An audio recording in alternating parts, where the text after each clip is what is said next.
Al-Islam, the Dragon, and the Jacobite Plan. This document is a religious and philosophical exploration of Islamic themes, particularly focusing on the interpretations of the Holy Qur'an and the Book of Revelations, as well as the significance of the Nation of Islam and its leaders. Part 1, The Dragon and the Jacobite Plan. This text explores the intersection of Islamic teachings, particularly through the lens of Imam W. Deen Muhammad and their implications for understanding the Book of Revelations. The text begins with a quote from the Qur'an and references to significant signs of the last hour. It discusses the concept of a weaponized book, drawing parallels to the character Carnegie from the Book of Eli. The author cites Elijah Muhammad's views on the struggle between the old and new worlds, emphasizing the failure of the old world against Allah's will. Imam W. Deen Muhammad's teachings are highlighted, particularly regarding the misrepresentation of Jesus and the Jacobite kingdom. Part 2. Introduction to the pamphlet. This pamphlet aims to connect Islamic teachings with the Book of Revelations. The author presents this work as part of an 11-part tafsir of the Book of Revelations. It emphasizes the interconnectedness of the Holy Scriptures, with the Qur'an as the key to understanding them. The author acknowledges potential differences in interpretation and spelling choices to aid understanding. Part 3. The Dragon. Symbolism and Significance. The dragon symbolizes the forces working against the Islamic community in its historical context. The woman in Revelations is interpreted as representing Mary, the mother of Jesus, peace be upon him, Fatima, the daughter of Prophet Muhammad, peace be upon him, and the modern Islamic community. The text connects the rebirth of Islam in North America to the arrival of W.F. Muhammad in 1930. W.F. Muhammad is portrayed as a significant teacher who introduced the Qur'an to his followers. Part 4. The Opening of the Seventh Seal. The opening of the seventh seal is linked to Imam W. Deen Muhammad's leadership. This event is seen as a confirmation of the Mujaddid's role in the Islamic community. The sun and moon in Revelations symbolize the Qur'an and the Sunnah of the Prophet Muhammad. The community is described as being grounded in Islamic teachings and the example of the Prophet. Part 5.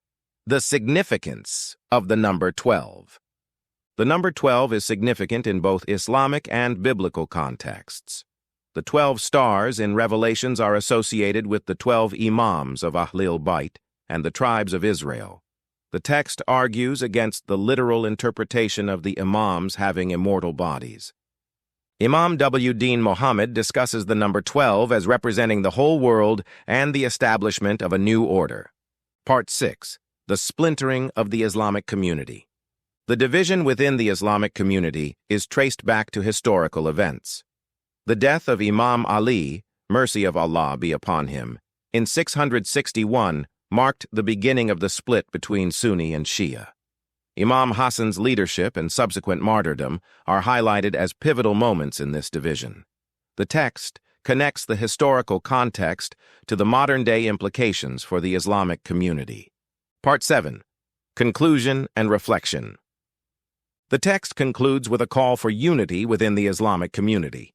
It emphasizes the need for a neutral party to help bridge the divide between Sunni and Shia. The author expresses a personal commitment to addressing these divisions and fostering understanding among Muslims. Part 8. Historical Context of Islamic Assassinations. The early Islamic community faced turmoil following the assassinations of key figures, leading to significant discord. Hadrat Uthman, Imam Ali, Imam Hassan, and Imam Hussein were assassinated within a short period. These murders were orchestrated by factions within the Muslim community. The animosity from Quraysh leaders towards the Prophet Muhammad and his family contributed to these events. The Umayyad dynasty's treatment of the Prophet's family included public cursing of Hadrat Ali. A few Muslims remained committed to the Qur'an and Sunnah amidst widespread corruption. Part 9. The Role of Dajjal in Islamic History. The Dajjal is seen as a significant force that caused division within the Islamic community. The Dajjal is symbolized as a dragon in Revelation 12:3, representing chaos and confusion. The Dajjal's influence led to the fragmentation of the Muslim community shortly after the Prophet's death. The woman in the narrative symbolizes the community of the Mujaddid Mahdi, who is reviving Islam. America is identified as a place for the revival and purification of Islam. Part 10. Imam W. Deen Muhammad's Teachings. Imam W. Deen Muhammad emphasized the spiritual and communal revival of African Americans as a reflection of Islamic principles. He described the African American community as the second Jesus, symbolizing a collective resurrection. The teachings highlight the struggles faced by African Americans as parallel to the trials of Jesus. Imam Muhammad's lectures focused on self-governance, spiritual development, and the importance of community. He identified the number 19 as significant in the Qur'an, symbolizing consciousness and divine protection. Part 11. The 19 Guardians of Islam. The concept of guardianship in Islam is represented by 19 key figures who uphold the integrity of the faith. The 19 imams, include notable figures from the Prophet Muhammad's lineage and early Islamic history. These imams are seen as knowledgeable and pious leaders, guiding the community after the Prophet's death. The number 12 is also significant, representing the 12 imams recognized in Shia traditions. Part 12, the Dajjal and the Antichrist. The Dajjal is portrayed as a deceiver, influencing humanity and corrupting spiritual truths. The Dajjal's influence is linked to the rise of materialism and the corruption of religious teachings. This text discusses the historical context of the Dajjal's emergence and its impact on the Islamic community. The Dajjal is associated with various forms of deception, including the misrepresentation of Jesus and the distortion of religious texts. Part 13. The nature of the beast in Revelations. The beast in Revelations symbolizes oppressive powers that have historically persecuted believers. The first beast represents the Roman Catholic Church and its influence over history. The second beast symbolizes the United States and Israel, both seen as extensions of the first beast's power. The text outlines the characteristics of these beasts, including their blasphemous claims and persecution of the faithful. Part 14. The role of jinn and Gentiles. The jinn are described as influences that can lead individuals away from their divine nature. Imam W. Deen Muhammad discusses the jinn as rational beings capable of influencing human behavior.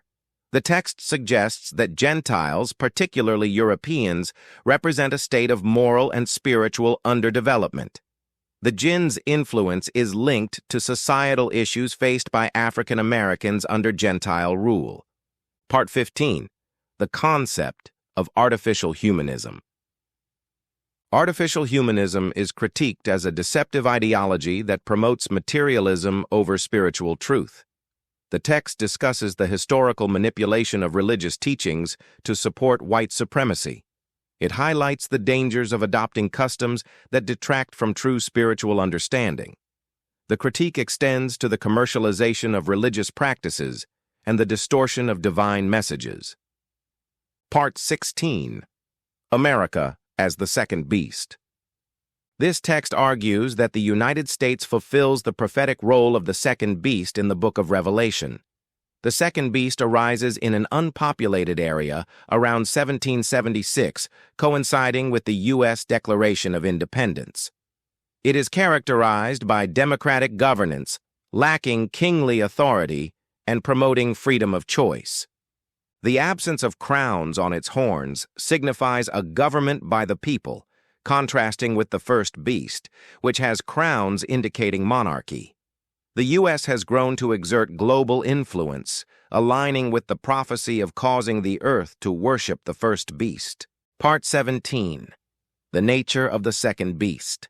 This text describes the transformation of the second beast from a lamb-like figure to one that speaks like a dragon. Initially, the U.S. is depicted as gentle and innocent, symbolizing freedom and democracy. Over time, it is suggested that the U.S. will enact oppressive laws, becoming a persecuting power. The U.S. is seen as promoting the agenda of the first beast, which is associated with white supremacy and false religious images. Part 18. The Role of the Jacobite. This text identifies the Jacobite, Dajjal, as a key force behind the beast in Revelation, manipulating society through deception. The Jacobite is described as a group that has historically used Gentiles to carry out their plans. They are accused of rewriting religious texts to serve their agenda, particularly in Christianity and Judaism. This text claims that the Jacobite has had a long history of using technology to control and manipulate societies. Part 19. The Concept of False Worship. This text emphasizes the dangers of false worship and the need for true understanding of God. Imam W. Din Muhammad argues that false religion is the greatest enemy to humanity. The worship of idols, whether physical or conceptual, leads to spiritual and societal decay. This text calls for a rejection of false images and a return to the oneness of God. Tawheed. Part 20. The Historical Context of Religious Manipulation. This text discusses the historical manipulation of religious beliefs for control and power. It highlights the role of Roman emperors in establishing a Judeo-Christian alliance that has shaped modern civilization. The text suggests that this alliance has created economic systems that unjustly enrich a wealthy elite at the expense of the masses. It warns of the emergence of a false Messiah who will rule from Jerusalem, as prophesied in religious texts. Part 21. The Influence of Dajjal, Jacobite, on the World Order. This text discusses the perception of Dajjal as a manipulative force behind the current global order, particularly affecting the Muslim community. Dajjal is viewed as the mastermind behind the current world order. Muslim leaders are criticized for forming alliances with Judeo-Christian entities. The Ummah of Muhammad is said to suffer from poverty and oppression due to these alliances. This text suggests that the influence of a minority group, referred to as Jacobites, Dajjal, is significant in global finance. Part 22. Double Standards in Financial Practices. This text highlights the perceived hypocrisy in financial dealings among certain groups, particularly regarding interest and usury. The Jacobite community is accused of promoting usury despite religious prohibitions against it. Surah Ali Imran 375 is cited to illustrate double standards in financial dealings with Gentiles. The text argues that financial systems are designed to benefit the wealthy elite while oppressing the poor. Part 23. The Role of Usury in Modern Society. This text emphasizes the detrimental effects of usury on society and the economy. Usury is described as a tool for financial control and oppression. The Prophet Muhammad's teachings against usury are highlighted as morally significant. The text argues that usury leads to permanent wealth for the rich and poverty for the poor. The current monetary system is criticized for being based on fiat money, lacking intrinsic value. Part 24. The Prophetic Signs of the End Times. This text outlines various signs of the last days as prophesied in Islamic tradition. Major signs include the emergence of Dajjal, Gog and Magog, and the beast of the earth. Minor signs include moral decay, societal upheaval, and environmental disasters. This text suggests that many of these signs are already manifesting in contemporary society. Part 25. The Concept of Daba al-Ard. This text describes Daba al-Ard as a significant prophetic figure in the end times. Daba al-Ard is said to emerge from the earth and will mark believers and non-believers. The creature symbolizes the culmination of societal and technological changes, leading to a loss of equilibrium. This text connects Daba al-Ard to the cultural shock caused by rapid technological advancement. Part 26. The Economic Collapse and Its Implications. This text discusses the potential collapse of the current economic system and its implications for society. The American dollar is described as losing value due to detachment from gold and silver standards. The text warns of a future where financial control is centralized and oppressive. Predictions of economic turmoil are linked to the rise of Dajjal, Jacobite, and the implementation of a new financial order. Part 27. The role of technology in control. This text argues that technology is being used as a means of control by the Dajjal. Surveillance technologies, such as drones and tracking devices, are highlighted as tools for oppression. The text suggests that the integration of technology into daily life facilitates the Dajjal's control over humanity. The potential for a cashless society is discussed, with implications for personal freedom and privacy. Part 28. The prophetic return of Jesus. This text mentions the return of Jesus as a significant event in the end times. Jesus is described as a sign of the approaching hour of judgment. This text emphasizes the importance of understanding the spiritual implications of his return. The return of Jesus is linked to the ultimate triumph of truth over falsehood. Part 29. The cultural shock of modern society. This text discusses the cultural shock experienced in contemporary society due to rapid changes. Alvin Toffler's concept of future shock is referenced to explain societal disorientation. The text argues that technological advancements have disrupted traditional values and norms.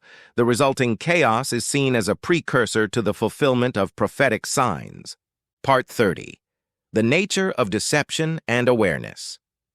This text discusses how deception often goes unnoticed when it is presented openly and carelessly, leading to a lack of suspicion towards obvious threats. Deception is often overlooked when presented boldly. Human nature tends to suspect hidden or partially covered threats. Serious information can be missed when delivered in a light-hearted manner. The example of the atomic bomb illustrates how critical information can be ignored. Part 31.